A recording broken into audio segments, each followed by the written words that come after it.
I'm here at PCB Studios where I'm getting ready to talk to Watson, who's waiting for me in Studio A.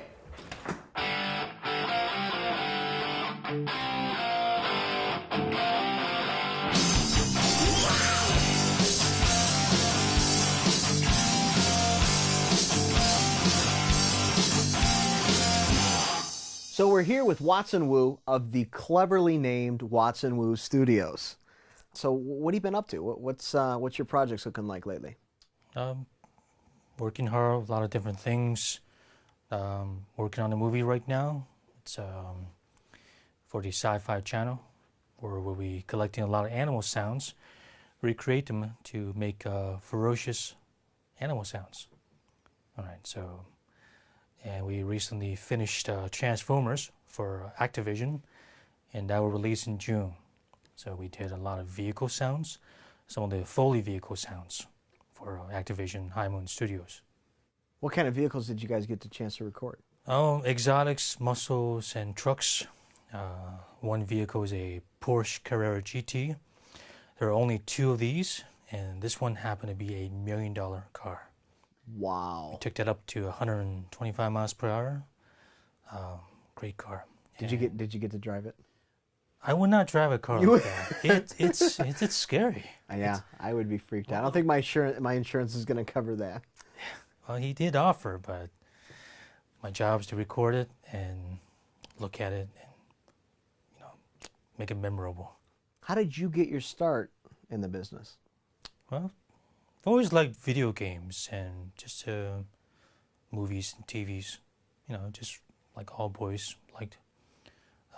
When I was a kid, my father had an arcade, and I remember being after school playing pinball machines, playing Donkey Kong, Pac-Man, and so I would be sitting on a stool playing Harlem Globetrotters and pinball machine. It was fun. I always liked the different sounds and music that came out of these machines.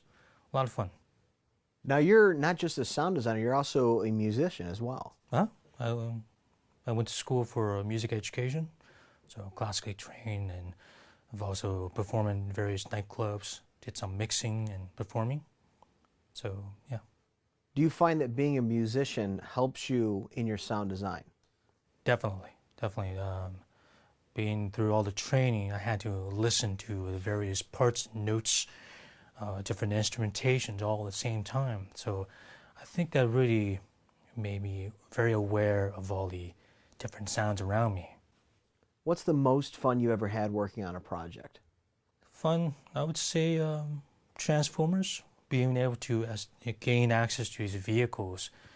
I mean, again, $1 million vehicle, $700,000 vehicles, and the driver, the owner, being willing to take it up to that speed, up to that high RPM. It was great. So, a lot of fun. Where did you guys record the cars at? In my secret road. I have its secret Watson Wu Main Street at Somebody Coin. And it's a safe area. When you're driving that fast, anybody could jump out and you hit a deer, a gator, a person. So this road is quite long, quite straight, and there's only one way in and one way out. It's a long stretch. So in the local areas where these vehicles are, I would say, hey, let's go to this road I know, and we could go up and down. And no interruptions. Just birds. There are birds everywhere that ruin the sounds. What is the most challenging project that you've had to work on? I could definitely name 2. Codemasters Operation Flashpoint, Dragon Rising, the game. The logistics of trying to speak to the military, the Marines. Hey, can we record this tank and this armor-plated vehicle? And of course they would say no. They want to know the storyline, is it pro-Marines or not? Obviously it is pro-Marines. And Transformers, we were recording a 69 Corvette with 1,800 horsepower. And it melted one of my microphones. So we were doing burnouts. And the driver says, hey, you ready? I said, yeah, I'm ready. And he peels out. And I'm monitoring 4 channels on me, sitting next to the driver, and channel 2 just dies. I said, stop. And I get out and there's a smoke coming out under the hood. So the lavalier microphone melted to the fender. What a bad day. That was a bad day. Oh, it was a bad day. What advice would you give to someone who's just starting out in the business? You got to have the proper training. You got to attend the trade shows to meet the right people. And before you do that, you got to have a great business card, a good demo. Of course, that comes with training. So by attending trade shows, network with people, make sure they know you. And after several exchanges of emails, phone calls, the drive to push that through, to gain a project, that's when you do. And internships are important. That I've seen people with that intern from the bottom of the chain, and now they're producers in various companies. So that's a good way to gain access, to meet people, so they know you by first name basis. What's the secret to great sound design? Well, secret is great equipment. All right, I've seen people with simple handheld recorders, Radio Shack microphones. That's not going to work. You got to have good equipment to sound good. You've been in the video game world for a while. What do you think the future of video game sound is?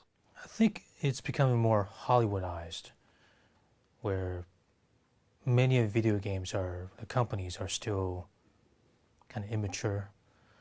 They're trying to do things different ways, and certain established companies are following the film industry of using the right equipment, managed well, just like a film production is. And so it's going to get tighter where just large video games with large budgets, that's where it's going. What's your favorite part of the job? Getting out in the field recordings. I love cars, I love guns, and I love to record them and drive them and shoot them. They're a lot of fun. That's the advantage of my area, being in Florida. A lot of cars and a lot of guns. So it's a lot of fun. So you're based out of Florida. Do you find it challenging to work in an industry that's based on the West Coast? Yes and no. There are projects that I've lost a bid because I'm not there. And there are projects I gain because I have the resources, again, with the numerous exotic muscle cars we have and plenty of roads I could record them on, being very quiet. So it's yes and no. What advice would you give guys that are new to the business, that are trying to promote themselves? What are some of the tips and tricks that you have? Because I know that you're pretty creative with self-advertising, and I've seen you publish videos and some cool stuff where you almost lit yourself on fire trying to record in your backyard. Oh, it's fun. It's fun stuff. I'm a big kid. I love to do that stuff. You really have to, like you said, advertise. Everywhere I go, I always have a camera. Take pictures, email it to the person.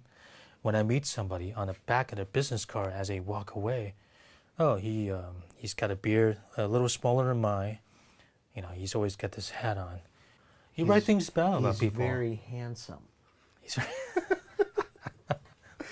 Exactly. Don't touch me. You're fine. Was it very hard for you to break in the business? Yes, definitely.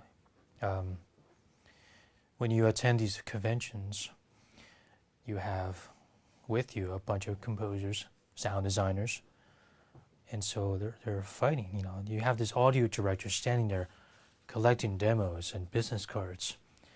I think the best thing to do is give them a business card and make sure you get their business cards, or write down if they ran out, so you can contact them afterwards. I do not bring demos anymore with me to any conventions, any meetings. I email it to them. I'll mail it to them, and you know, it's easier through emails. They could just click right there and right away listen or see. Versus getting back from the convention with a stack of demos, Right. and yours is somewhere lost in the middle. Exactly. It's in the corner. They call it demo derby. Yeah, it's horrible. I've been to studios like Electronic Arts, different studios, where there are demos from 2 years ago sitting in the corner with cobwebs over them. Never opened. Never open. There's just not enough time. All right?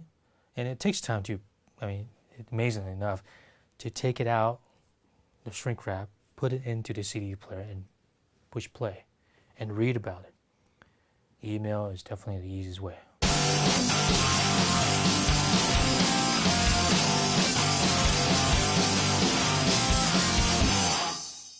My kid looks just like me, except he doesn't. This thing hasn't grown in yet, which is really weird because his mom has one.